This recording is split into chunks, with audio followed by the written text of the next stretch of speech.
What is good? What is good? We are back. NFL draft is behind us.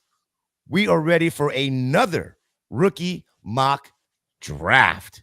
Tonight, we are doing a 1 QB. Oh, let me get that phone turned off right quick. Come on, go away. The phone won't go away. I can't get the phone to turn off. There it goes. It is off. Wow. Way to start it, right, Pat? Way to start it. Good job. We'll get it on the other side. We'll be right back.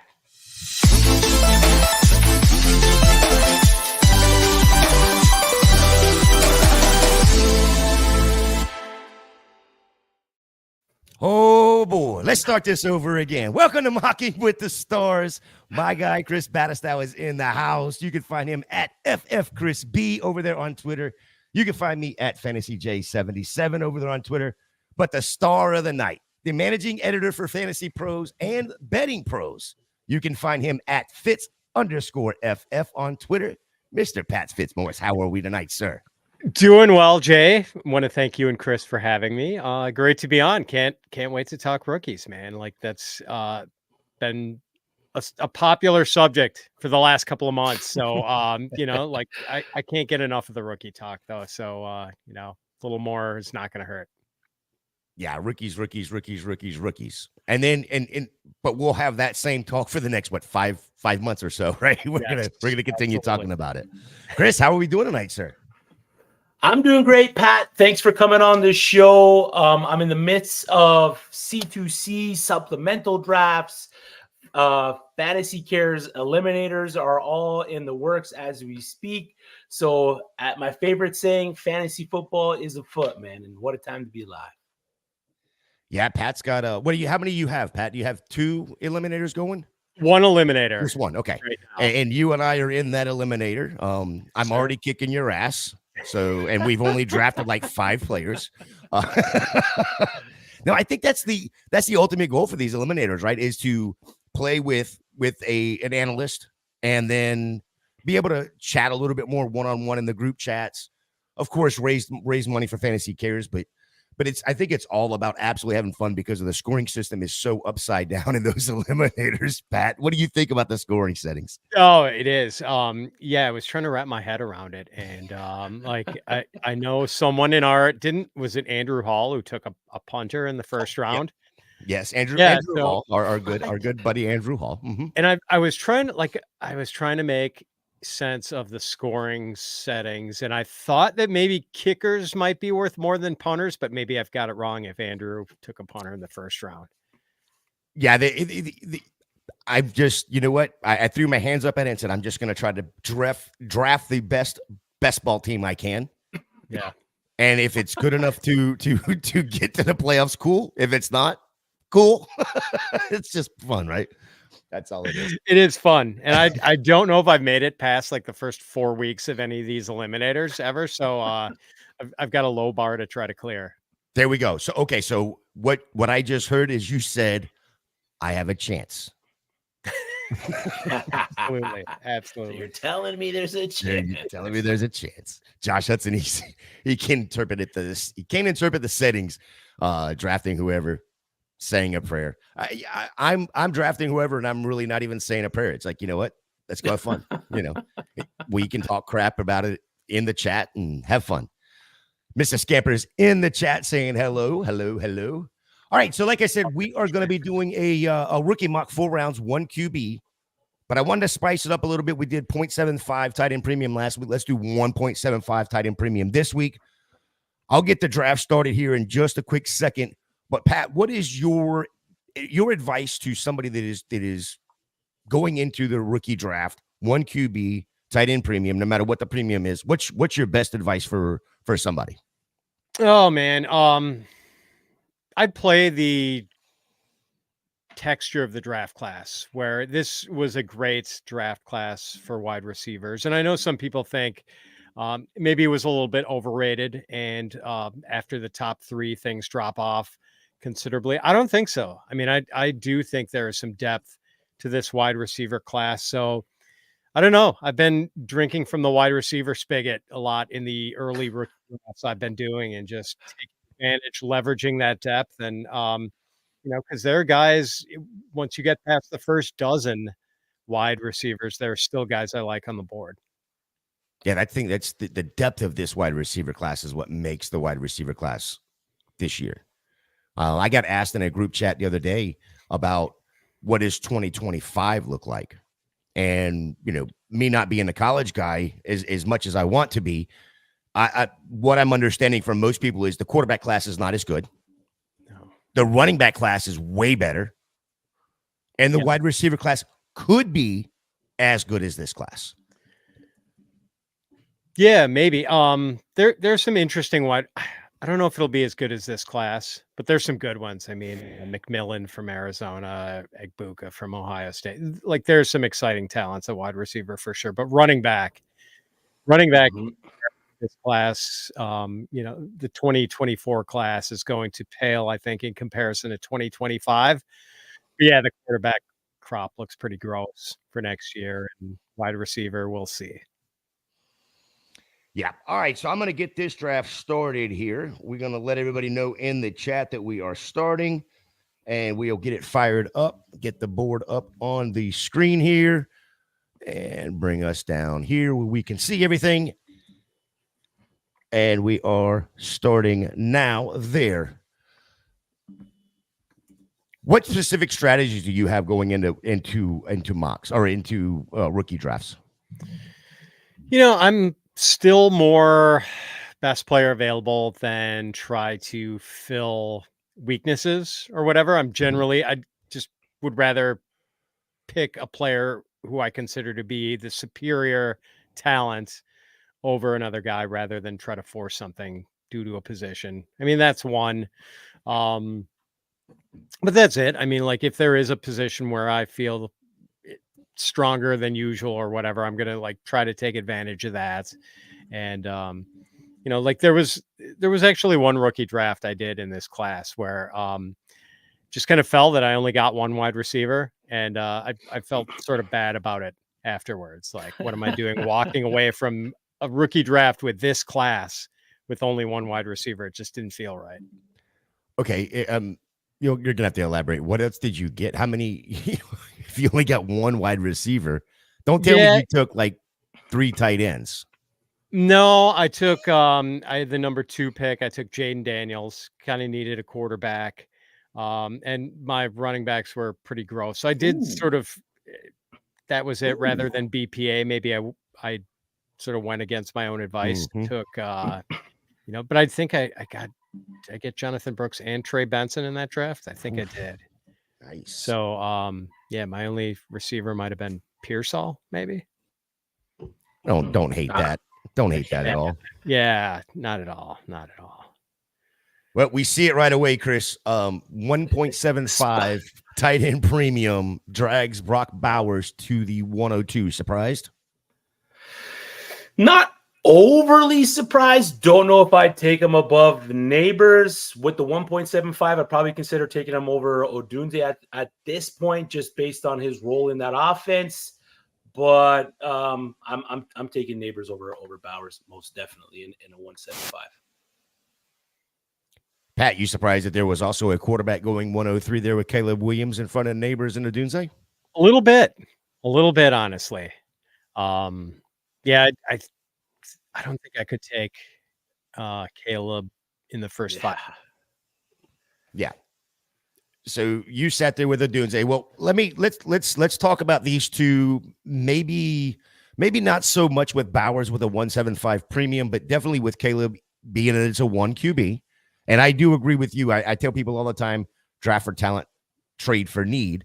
But when you look at your rankings, your current rankings right now, and I know these are not set in stone, these are fluid, but your dynasty rankings right now, Brock Bowers is your tight end 2 overall. Caleb Williams is your QB 6 overall. But both of these are 36 and 44 respectively overall rankings. Yeah. So, I do love Bowers, and can't argue with taking him in a heavy tight end premium league, number 2. Can't argue with that at all. And I maybe hate the landing spot less than some other people. Caleb is just in one QB. I'm maybe just a little less incentivized to try to attack that position just because it's so deep. And you can always get a guy or two. And like you guys know that in one QB dynasty leagues, quarterbacks just get thrown in as afterthoughts into trades, all the time. So it's just I'm generally not aggressively drafting quarterbacks in one QB drafts. Chris, you surprised with the Williams one? I know you were a little surprised with Browers, but not overly surprised. But are you surprised with Williams going there at the 103? Yeah, one QB. My motto in a one QB, I'm most likely not touching a quarterback in the first round because, like Pat alluded to there, every team is going to have a decent option at that position. How much more is Caleb Williams going to produce than the quarterback you have starting for your one QB 12-team league right now? So you have a 1 to 15 quarterback, a ranked 1 to 15 quarterback at that position. For me to justify picking Caleb Williams before and then starting him before one of those guys, I mean, I would have to put his ceiling to finish at. I'm hoping for a QB7, QB6 finish. And in his rookie year, as good as the reports have been coming out of Chicago of Caleb Williams just being able to pinpoint place the ball wherever he can, I'm not going to invest that capital in the QB that early in the draft. Well, Pat, I didn't even bring it up, but we did have, some probably maybe shocking news that came out this week from Chicago. Caleb Williams is going to be the starter. And if you didn't know that, I really thought Tyson Bagent had a chance to hold him off. Well, apparently not. No shot for Austin Reed, I guess. Put that guy back on your taxi squad. Call it done. Exactly. We'll get through this first round right here. Marvin Harrison goes 1-1. No shock there. Brock Bowers at 1-2. Caleb Williams at 1-3. Malik Neighbors at 1-4. Pat takes Rome Odunze there at 1-5. And I know that had to hurt his feelings going just a little south there from his. Man, I know you live in the city of Chicago, but going south from your hometown boys and getting that wide receiver for Chicago there. Brian Thomas at the 1-6. Jonathan Brooks at 1-7, the first running back off the board. Ladd McConkey at 1-8. Trey Benson at 1-9, Xavier Worthy at 1-10, Adonai Mitchell at 1-11, and then our second quarterback, again, this is a second quarterback coming off the board at 1-12. Pat, I guess maybe 1-12 is not a bad spot to go get a quarterback there, but at 1-12, second quarterback coming off the board in the first round, is that surprising? No, I mean, I guess that's maybe within about 3 spots or so where I expected to see Daniels go. And with his running ability, like he could be a difference maker in fantasy. So, I mean, like I understand Jamie's point. He'd rather have the upside of Jaden Daniels, and that's the rushing upside over the safety of Caleb. And the only thing I will caution you is if he doesn't learn to slide, it ain't gonna be no upside. Right. He can be upside down. Yeah, exactly. He did get crash test dummied a little too often when he was in Baton Rouge. So I think Dallas Turner knocked him silly in the Alabama game last year. So yeah, he's got to learn to get down for sure. Yeah. Which I mean, beating the dead horse here. I've been saying that for a while. I don't want to keep on it, but again, a one quarterback, I just think it's a little early for it at even at 1-12. But definitely at 1-12 for the second one to be coming off the board. Yeah, because you have to consider, too, if you're 1-12, you most likely have a top-tier quarterback. If you're looking at this from the lens of actually drafting in your rookie draft, 1-12, you're league champion unless you traded out of that spot. More likely than not, you have a Josh Allen, Lamar Jackson, a Patrick Mahomes in that spot to get you to the championship. So one QB, the quarterback value isn't going to rise like it is in the Superflex where you're okay taking that QB at that spot because he's only going to gain value as he increases his workload and production in the NFL. So there, I'm more inclined to pivot towards maybe a running back or a wide receiver at the 112, because in one QB they got a better shot of incurring value.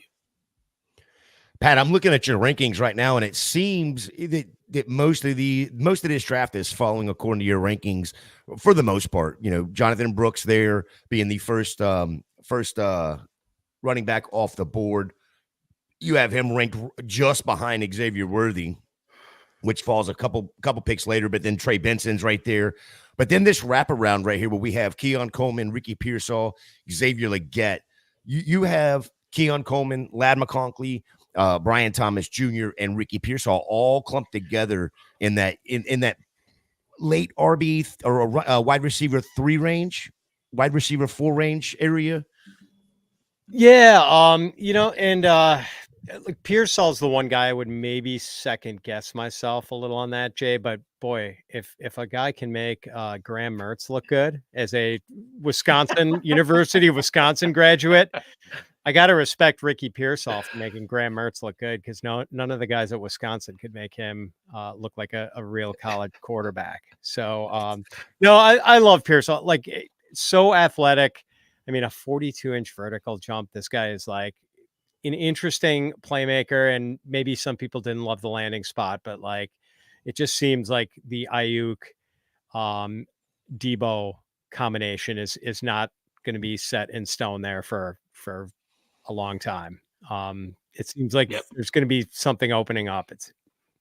Is my guess. I don't know. And if we give any just history lesson to what Kyle Shanahan did at the quarterback position with Brock Purdy, and not being afraid to play the best player that is producing on his team. If Ricky Pearsall's better or playing better than maybe Deebo Samuel is at that time, I can see a situation where Ricky Pearsall gains a good amount of snaps to warrant a top end second round draft capital year.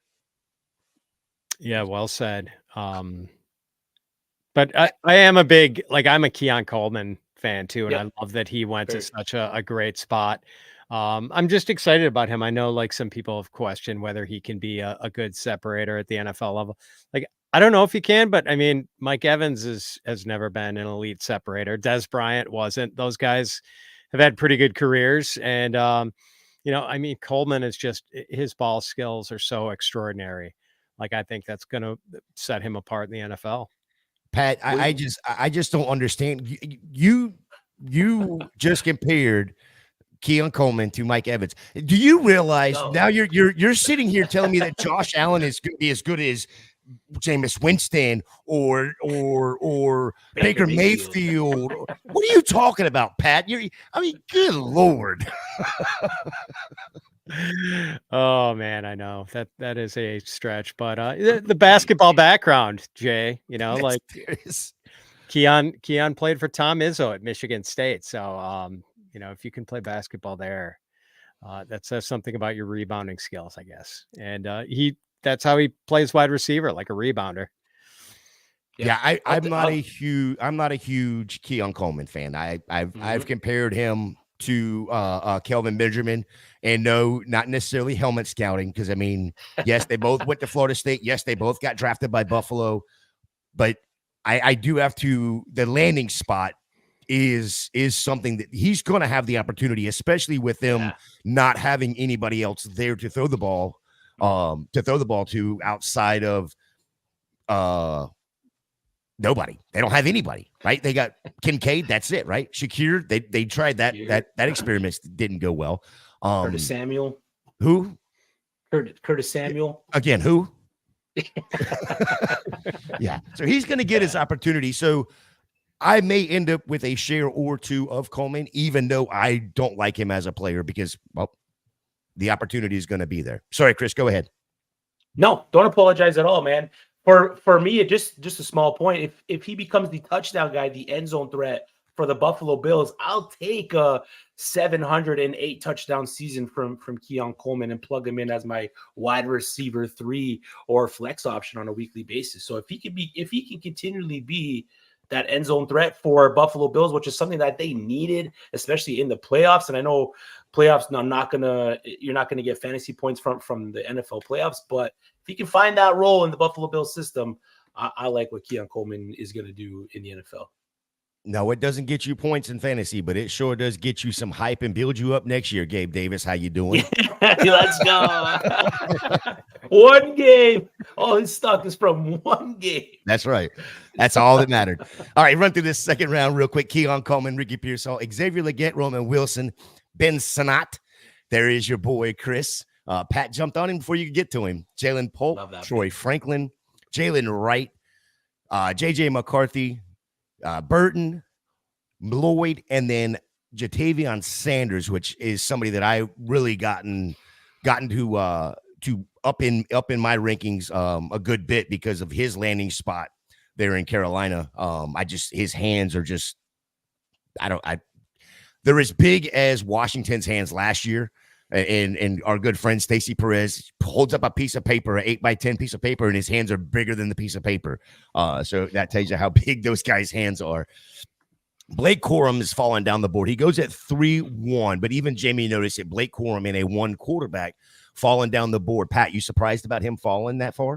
I am. I generally have not seen him make it past like middle of the second, maybe like 208, 209 at the latest. So, yeah, great value there. Yeah, I love that value there. Chris, you got anything on Blake Corum?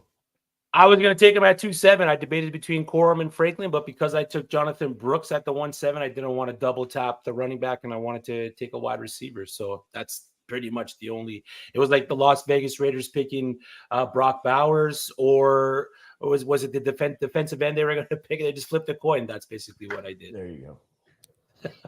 Yeah, I think the landing spot to the Rams has really gotten into some people's heads with him, because I think it's still going to be a Kyra Williams backfield, but I think there's going to be some opportunity for him for Corum, but I think people are looking at it. If it was the other LA, if it was the Chargers, he wouldn't be going in the third round. He wouldn't be making it. You wouldn't have the opportunity to look at him or Troy Franklin in the second round. He would have been gone. Yeah. Do you guys think if Corum had gone to the Chargers, the reunion with Jim Harbaugh, this team that's going to run the ball a lot, obviously with Greg Roman as the offensive coordinator, do you think he'd be going ahead of Jonathan Brooks in rookie drafts? Well, and that's a fair question, because when you look at it, you automatically forget that J.K. Dobbins and that Gus Edwards and all of these other running backs are there as well. But it's automatically Blake Corum is reuniting with his college coach, and instead he's probably in a better situation in the Rams with only one guy in front of him. But yet we're going to let him fall to the third round now. Yeah, and we have seen Sean McVay produce some pretty amazing running back value. Todd Gurley, Kyron Williams last year. And Kyron Williams, this guy who everyone had sort of, I know I sort of rejected him at the combine when, as a sub 200-pound guy running a glacial 40 time, I'm just like, yep, that's it. I'm not taking this guy anywhere. Yeah, Josh says it right here. If Corum had gone to the Chargers, first round pick. Agreed. Dobbins is toast. Sure. I mean, sure. Cam Akers was toast too. Still toast. I don't know. I'm kind of with Josh, I think, on that. I mean, like, bad knee injury and Achilles. Yeah. Odds are against. Both guys, though, even Gus Edwards. Like, you picked Kamani Vidal there. Oh, no. You picked Kamani Vidal there in the third. He's got both these guys in front of him, but both these guys have suffered devastating injuries. Gus Edwards, both knees, devastating injuries. So I love the Vidal pick there, Pat. Oh, yeah, we knew Pat was getting Vidal. We already knew that. I mean, that's been like, that was a guy I really liked pre-draft, and then he wins the landing spot lottery. So it's been hard for me to lay off him. But I mean, the all-time leading rusher at Troy, just a guy who's been pretty wildly productive in college, just runs like a bowling ball, and then like I really thought he was going to have a 4.55, 4.6 40 time at the combine. Like, I was texting Thor Nystrom after he ran the 4.46, like, dude, our guy just ran a 4.46. No, like I was, Hit. I don't, yeah, like I How was is gonna more, be rounding up all these draft boards. I was more excited about his 40 time than Xavier Worthy's. So Yeah, Mhm. yeah. It's like, Well, when the Bills. Go ahead, Gator. It only took him one time. Xavier had to do it twice. exactly.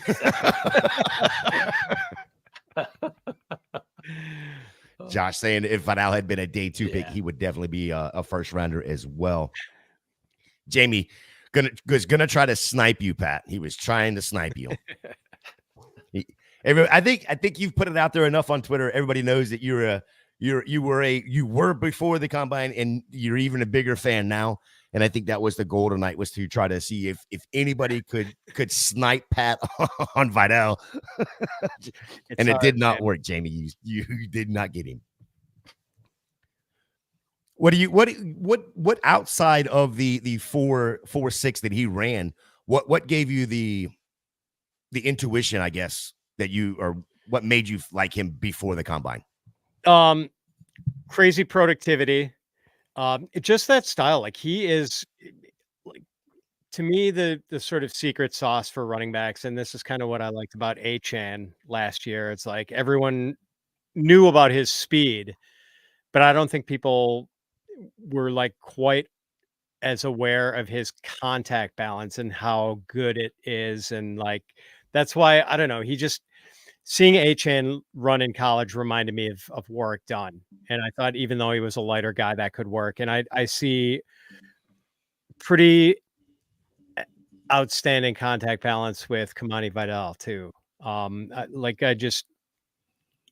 Pretty smart guy, inside or outside. I could see him playing on any down, early down, late down. So versatile.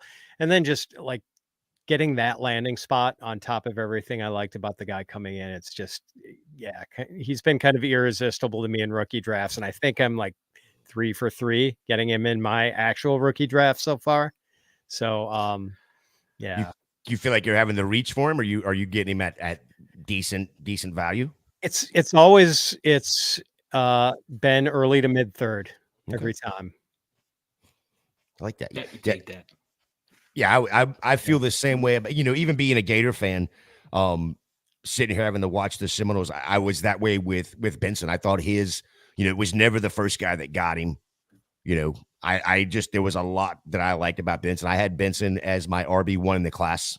And then I have changed and made him the RB2 just because of Jonathan Brooks' landing spot, but they're neck and neck because I also love the Arizona landing spot for Benson as well. But the Vidal one is that's a prime spot. And if you're getting him third round every draft, I mean, I'd almost be rather go and know that I can get Vidal in the third round and then take Xavier Worthy where I can get Benson or something along those lines and basically get the same guy.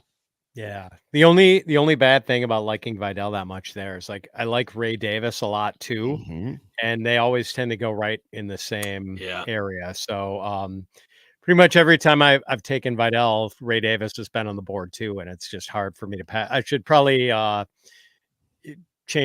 vary my pitches a little bit and go with Davis over Vidal in one of these rookie drafts, just in case I'm dead wrong on Vidal. It doesn't sting me quite as badly.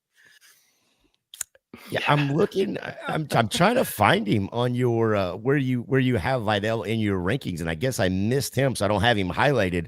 Because I was trying to compare where you had him versus Ray Davis, or Ray Davis rather, and I found this quite interesting too. Is you have Ray Davis and Jalen Wright right next to each other. Yeah, I'm not quite sure what to make of Wright.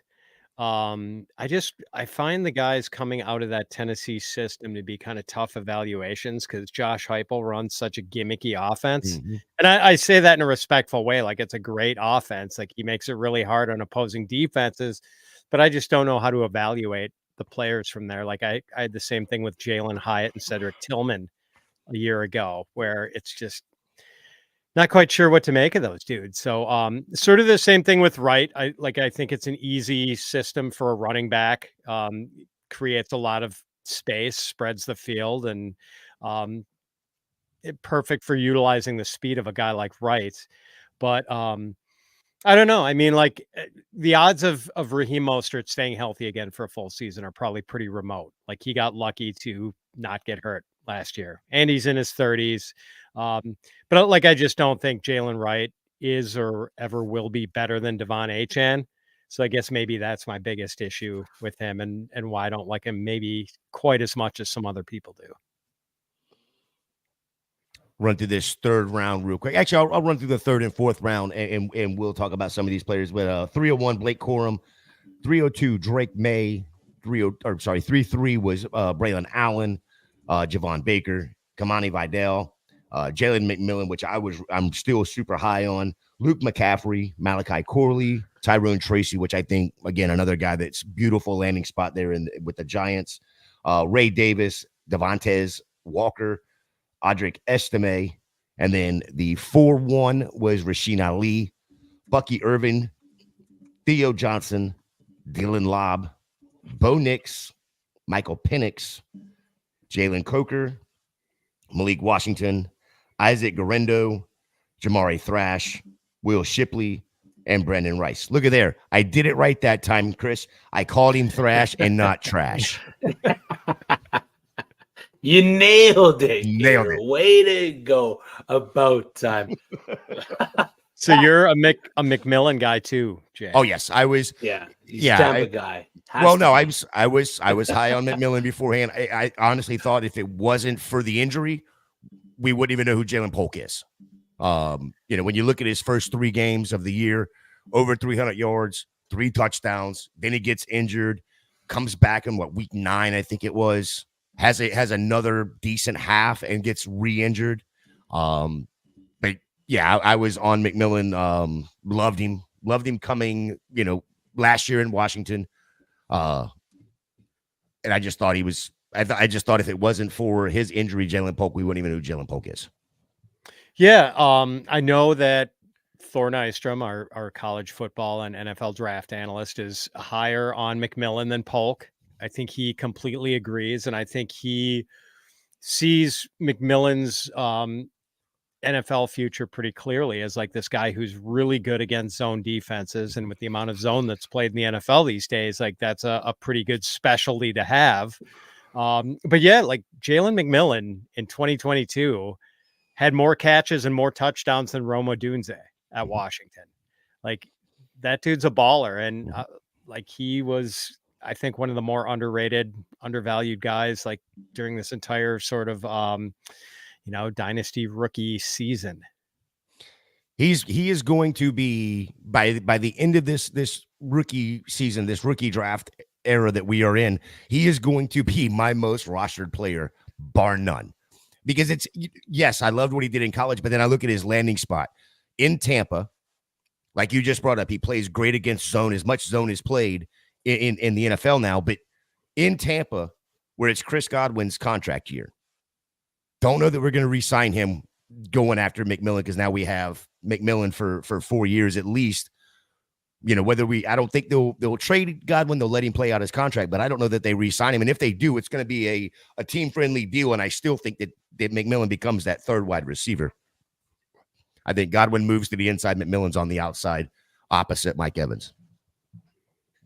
Yeah, I think so too. They've already talked about moving Godwin back into the slot, which a little disappointing. I mean, I'd prefer to see McMillan in the slot, but I think maybe that's his destiny if, as you mentioned, they don't re-sign Godwin. Chris, which one of these third rounders is surprising to see in the third round? Surprising, like shouldn't be there, or surprising, like should maybe have gone in the second? Like, riser or faller? I can give you one of both. I can give you one of each. For me, I think the disrespect on Luke McCaffrey is going to change as we get closer into OTAs and off-season workouts. As we move into August, I think Luke McCaffrey is going to be a guy that's going to rise up a little bit, might sneak into the back end of the second round, especially in 1 QB drafts.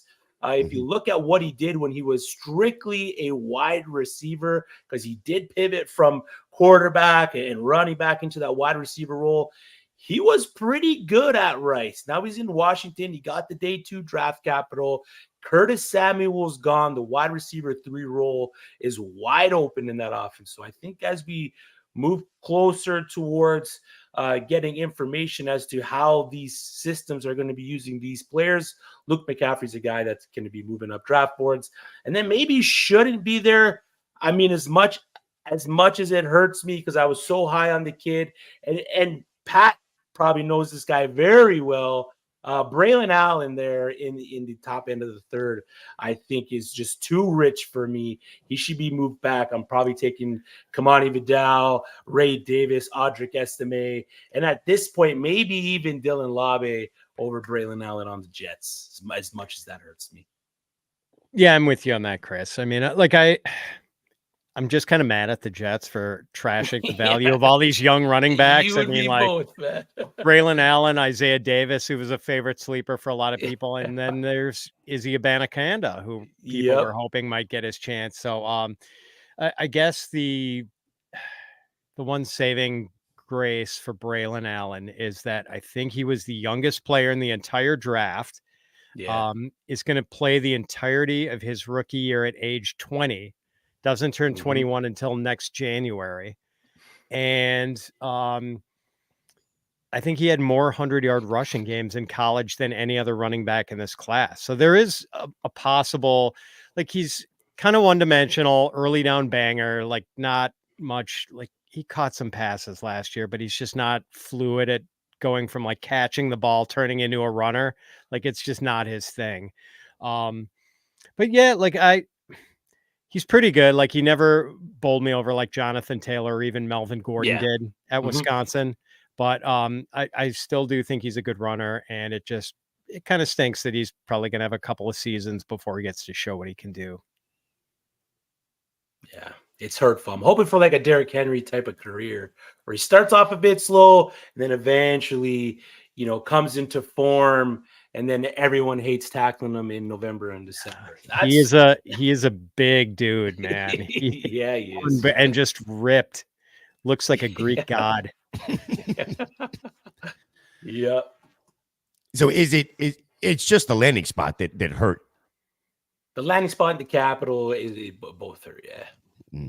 Yeah. I mean, where did you guys have Braelon Allen like in your rankings pre-draft at running back?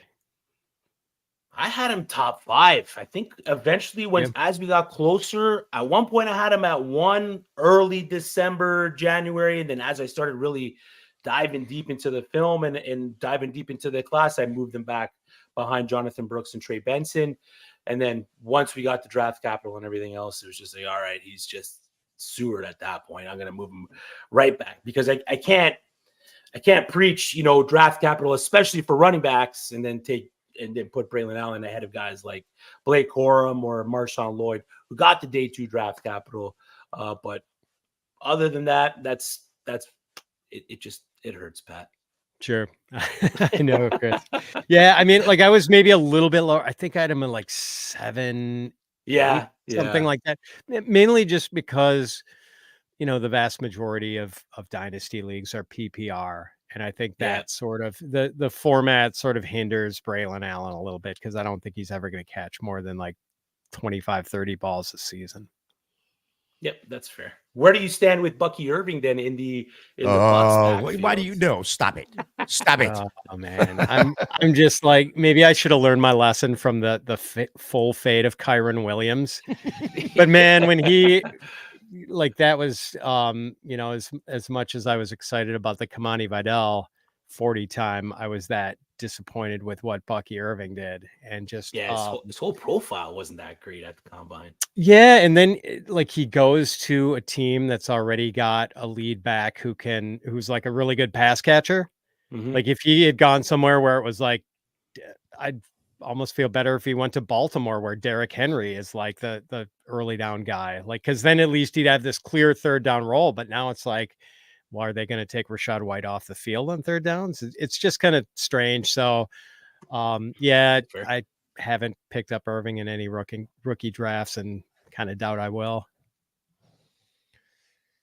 Yeah.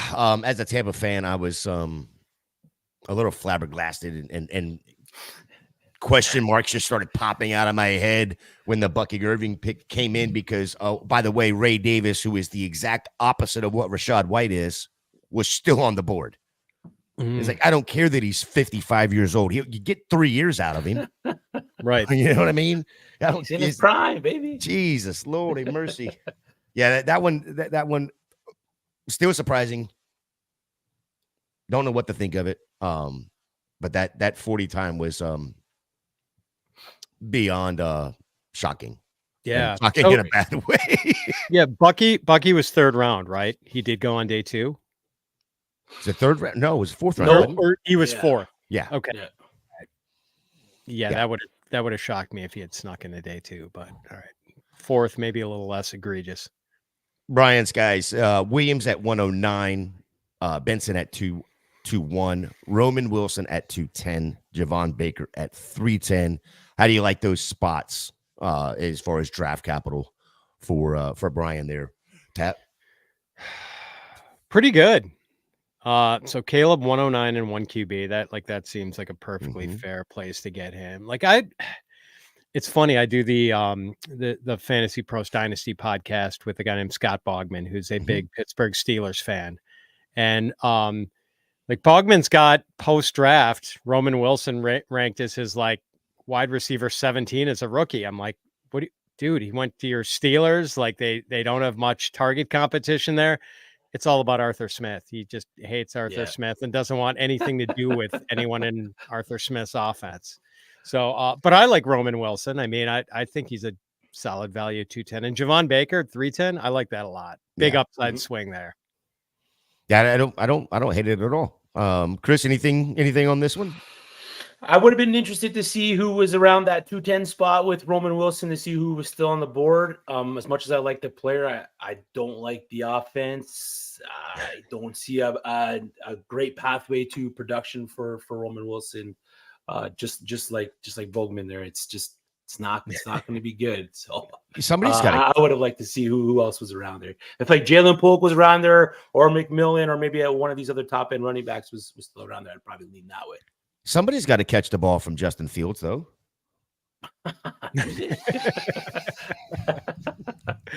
We say that, and when Drake London was the only game in town for Atlanta last year, he still wasn't getting targets somehow. Yeah, they were throwing to Scotty Miller and Kadero Hodge. You cannot put Russell Wilson or Justin Fields in that category. They can at least throw forward passes. Good point. Fair enough. There's no forward passes on the kick return, Gator. So no, you can't. Justin Fields is moot. No kick. Oh, sheesh. Well, so they need to do. They got to change the rules in Pittsburgh. Then they got to change the rules in Pittsburgh. Looking at this 4th round, Rasheen Ali. I really love his landing spot there.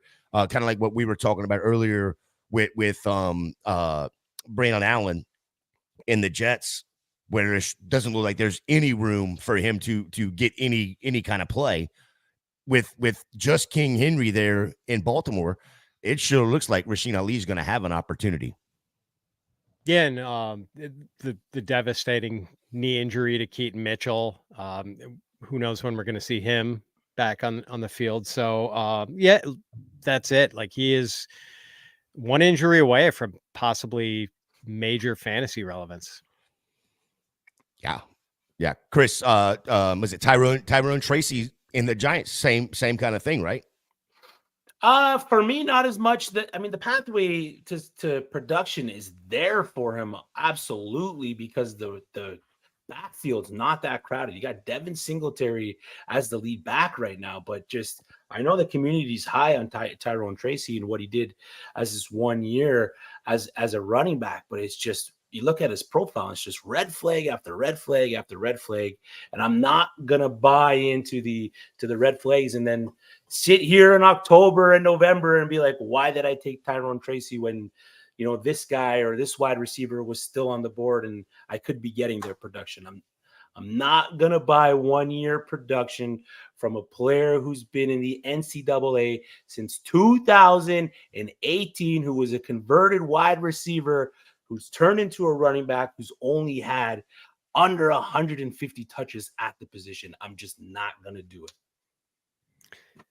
It's fair. Would you, I don't know, do you see Tyrone Tracy as maybe having like an Antonio Gibson path to fantasy relevance? Yes, and that's if the Giants use him like the Washington Commanders used Antonio Gibson. Antonio Gibson was relevant his rookie season, right? He was right out the gate. There was talk of Antonio Gibson being used in this Christian McCaffrey role in this Turner offense, and that's what he's going to look like. And it was just nothing like that. So absolutely, I could see the pathway for Tyrone Tracy to have that kind of season like Antonio Gibson. But how much of Antonio Gibson's season was an outlier based on who the player was and the profile that he had? Can Tyrone Tracy be an outlier as well? He can be. I'm just not going to buy into it. Yeah, that's fair. I mean, he is raw for sure. Like, yep. It's hard to see him having a big role right away for the Giants, even though, man, that's a place where like there's instant opportunity for a running back. But yeah, that's the only thing. Yeah. And then you got Daniel Jones who runs the ball. Devin Singletary's, he's not Saquon Barkley, but he's no slouch.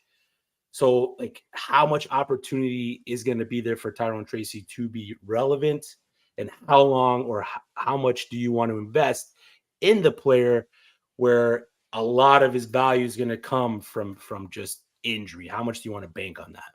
Yeah, man, some of these running back fits in the draft were just like, so, I mean, you've got the Jets getting Braelon Allen and Isaiah Davis, a team we didn't want to draft any running backs. And then there are teams like the Giants where we would have loved to see Braelon Allen go, or Dallas.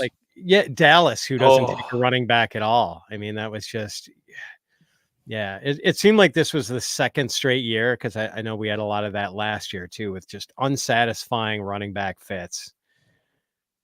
Yeah, one of my favorite questions that I like to ask, Pat, is because you've dove into the 2025 class and you have some background in the 2025 class, how much of a percentage of the running backs that you see on this draft board are going to be relevant after next year's rookie drafts? If you had to put a percentage on it, what percentage would you put on it? Let's see, just doing a real quick 6, 7, 8, 9, 10, 11, 12, 13, 14, 15 running backs in this. Maybe like about half. 7, 8. Yeah, I'm down to like 25% of being fantasy relevant. Could be, yeah, like 50% might be wildly optimistic, Chris. Yeah, like you make a good point. And there's some guys like let's see, 5 of those guys, 11 of the 15 went in the 3rd and 4th round of this draft. And we might only get like 2 or 3 relevant guys out of that 11. That's definitely that's a great way to look at this, how bad this class is. I mean, we already thought it was not great for a running back class, but then you put that question in there, Chris. Thanks for bringing down the night, buddy. We're bringing up the night because we're buying 2025 picks, Gator. There you go. Jamie has a bet with a league mate that Roman Wilson has more points per game than McMillan this year. Thoughts on that one, Pat? I mean, I like the McMillan side of it. I think the McMillan side is at least 60% there. Excuse me, sorry, the Roman Wilson side, Jay. Sorry, and I know that you might not agree with that. Hello, Arthur Smith. We don't pass the ball. I know, but man, like, is Baker Mayfield not going to pepper Mike Evans with targets anymore?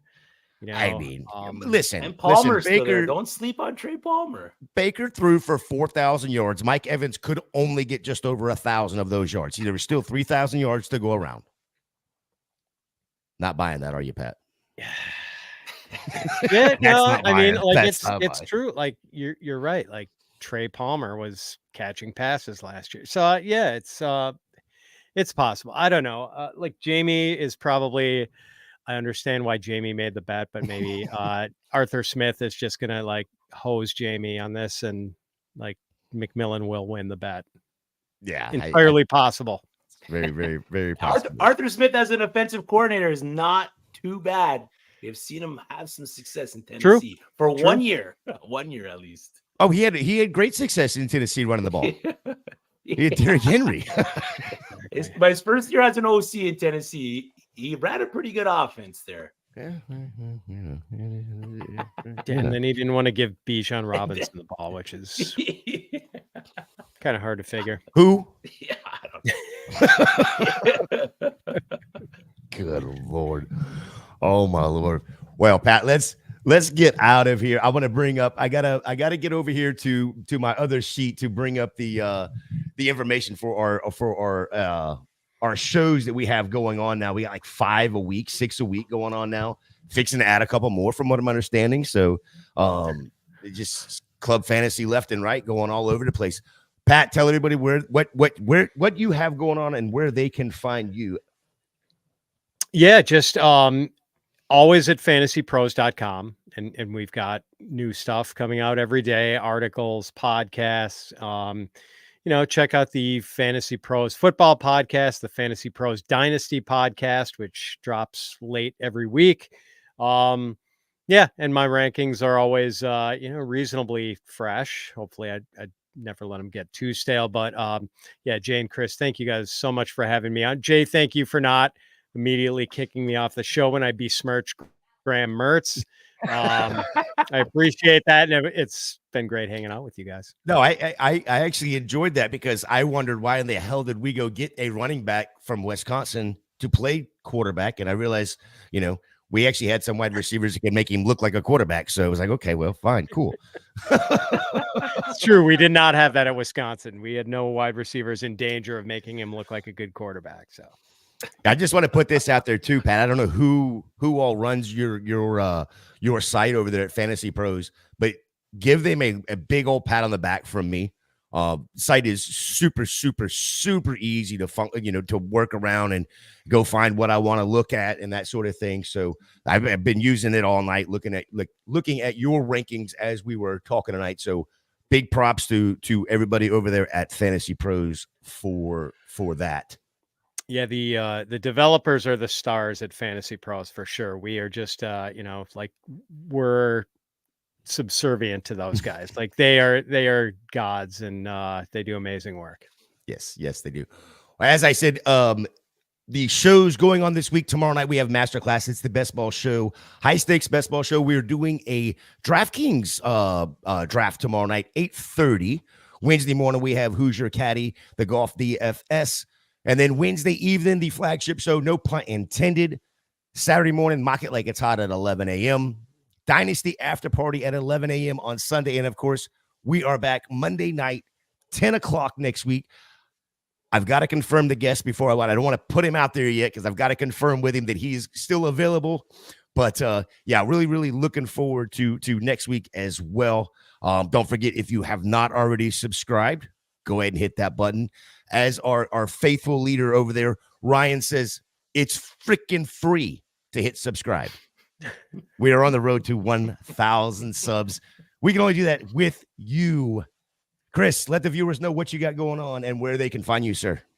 Yes, sir. Of course, every Monday night, 10 p.m., like Gator said, right here, I'm Mocking with the Stars. Wednesday nights, 9 p.m. with my guys Rhett and Drew on Fourth and Frames. And then we're working up the every Monday night as we get closer to the college football season, the One Foot Down podcast, a college fantasy football show with Mike Haas. So also at FF Chris B on Twitter or X or whatever you call it now. Twitter. No, it's always going to be Twitter. It will always be Twitter. We'll go and you can't change your name. Can't change Twitter's name. I don't care. All right, one more time for Pat. Appreciate you coming on, Chris. As always, love doing the shows with you. So for Pat, for Chris, for myself, we're out.